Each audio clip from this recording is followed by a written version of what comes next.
Hello everyone, আমি table lamp এবং বুকসের এই ড্রয়িংটা খুব ইজিলি করে দেখাবো। এখানে আমি একটি সাদা পাতা নিয়েছি, সেখানে পাতাটাকে লম্বালম্বি দুই ভাগে সমানভাবে ভাগ করে নিয়েছি। নিচের দিকেও তাই আমি আরেকটা ভাগ করে নিচ্ছি, উপরের দিকে বেশি রেখে নিচে কম। এবং এখন ল্যাম্পের শেডটা আঁকার জন্য 6 ইঞ্চি 3কে মাঝখানে রেখে 6 ইঞ্চির একটা দাগ নিয়ে নিয়েছি এবং উপর থেকে নিচে বরাবর দুই পাশে সমান রেখে আমি একটা ত্রিভুজ তৈরি করলাম এবং ত্রিভুজের নিচে একটা হাফ সার্কেল, এটা সার্কেল বলা উচিত না, ওভাল হয়েছে। তারপরে একটু জায়গা বাকি রেখে এখানে আমি 2 ইঞ্চি মাঝখানে 1কে রেখে এক পাশে 0 এক পাশে 2 সমানভাবে উপরে এবং নিচে। এরপর আমি দুই পাশ থেকে এদের বিন্দুগুলো জোড়া দিয়ে নিলাম। ল্যাম্পের বডিটা হয়ে গেল। এরপর উপরে আমরা কলসে যেভাবে আমরা একটা দিয়ে ফিগার দিই, কলসের মতো একটা ফিগার দিলাম এবং নিচেও ঠিক কলস টাইপের একটা ফিগার, যেটার উপর দাঁড়াবে, এই জন্য এটা একটু ছাড়ানো হবে এবং আমি এটাকে মিলিয়ে নিচ্ছি একটু কার্ভ করে। এবং মাঝখানে যে দুটো দাগ দিয়েছিলাম সেখানেও হালকা করে কার্ভ হয়ে যাবে, উপরেরটা তো তাই। এবং উপর থেকে ত্রিভুজের মাথাটা আমি কেটে ফেলেছি, এখানেও হালকা কার্ভ, একবার নিচে একবার উপরে দিলেই আমার একটা ওভাল হয়ে গেল। এরপর আমি অপ্রয়োজনীয় দাগগুলো মুছে নিচ্ছি। আর নিচে আমি সার্কেলটা ভাঙার জন্য হালকা করে একটু কেটে দিয়েছি।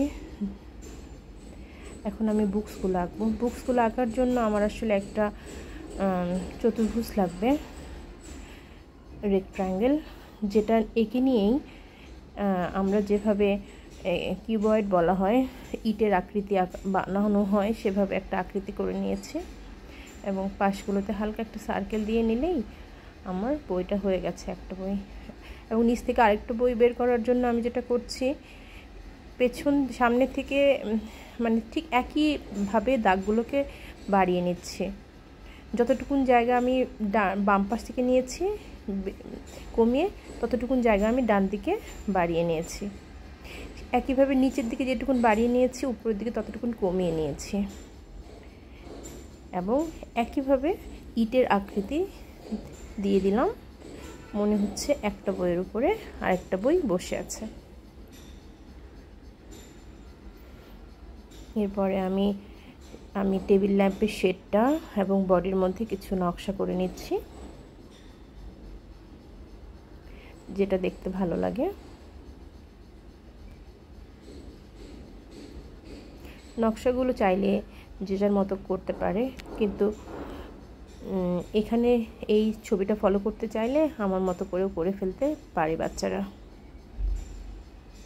আসলে পুরো ড্রয়িংটা বাচ্চাদের জন্য করা, তারা যেন ইজি স্টেপস ফলো করে স্টিল লাইফটা করতে পারে। ক্যামেরা ধরার কারণে পার্সপেক্টিভে একটু সমস্যা দেখা দিতে পারে, কিন্তু ফুল ছবিটা দেখলে বোঝা যাবে পার্সপেক্টিভ ঠিক আছে।